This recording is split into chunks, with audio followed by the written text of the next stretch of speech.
রসুলপুর নামের একটি গ্রামে এক গরিব কাঠুরিয়া বাস করত। সে সৎ এবং পরিশ্রম করতে ভালোবাসত। সে সকাল হলে ও গিন্নি, আমি আজকে অনেক দূরে যাব কাঠ কাটতে। তুমি মেয়েটাকে ভালোভাবে কিছু খাইয়ে স্কুলে পাঠিয়ে দাও পড়াশোনা করার জন্য। আমি আসে। ও, এই কথা। তুমি আবার কত দূরে যাবে? একটু সকাল টাইমে ফিরে আসো। আমি ছয়টাকে স্কুলে পাঠিয়ে দিচ্ছি। তারপরে রামু কাঠ কাটার জন্য অনেক দূর যাইতে থাকে জঙ্গলের মাঝে মাঝে।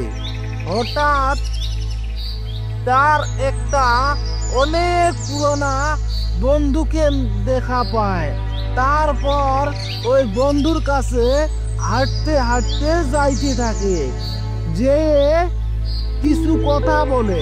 কি বন্ধু, তোকে অনেকদিন পরে দেখলাম রে এই জঙ্গলে, আবার তুই কি করিস? আমি তো তোকে বহুদিন থেকে দেখি না রে। কি খবর তোদের? আশা করি তো তোদের খবর ভালোই হওয়ার কথা। না রে বন্ধু, আমি এসলাম আমাকে কিছু লাকড়ি লাগে। লাকড়ির জন্য আমি বাজারের দিকে যাইতেছি। আর তুমি যদি কাঠ কাটতে এসেছো তা ভালোই যাই হোক, আসলাম এই জঙ্গলে। গাছ একটা পড়েই রয়েছে, এটাকে কেটে এটাকে লাকড়ি বানিয়ে নিয়ে যাব। তারপরে রামু কাঠ কাটতে থাকে। ওই যেটা গাছ পড়েছিল ওটাই দেখে ওই পড়ে থাকা গাছটাই রামু কেটে নিয়ে লাকড়ি বানিয়ে বাড়িতে নিয়ে আসার জন্য আসতে থাকে। সে আস্তে আস্তে তার বাড়ির দিকে আসে পড়ে।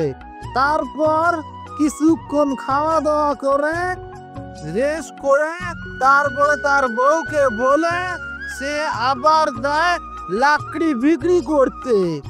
কিরে বন্ধু, তুই কখন আসলি রে বাজারে? আমিও আসলাম কাঠ নিয়ে। তোকে আগে বললাম যে আমি বাজারে যাব। আরে বন্ধু, আমি তো কখনই আসছি, তোর সঙ্গে যখন দেখা করছি তখনই আমি বাজারে আসছি। তোমার জন্য অপেক্ষা করে আছি যে কখন লাকড়ি নিয়ে আসবে, আর নাহলে আমি এতক্ষণ চলে যেতাম। তারপর রামু লাকড়ি বিক্রি করে কিছু টাকা উপার্জন করে সে কুলকিতে করে বাড়িতে নিয়ে আসতে লাগলো। তারপর বাড়িতে এসে দুই স্বামী স্ত্রী মিলে পুরা একটা ঘুম দিত। বহুত পরিশ্রম করেছিল। 3 বছর পরে রামু ওই লাকড়ি বিক্রি করে একটা বিরাট বড় ফলের দোকান খুললো। সে তার দোকানে অনেক ফল বিক্রি করত।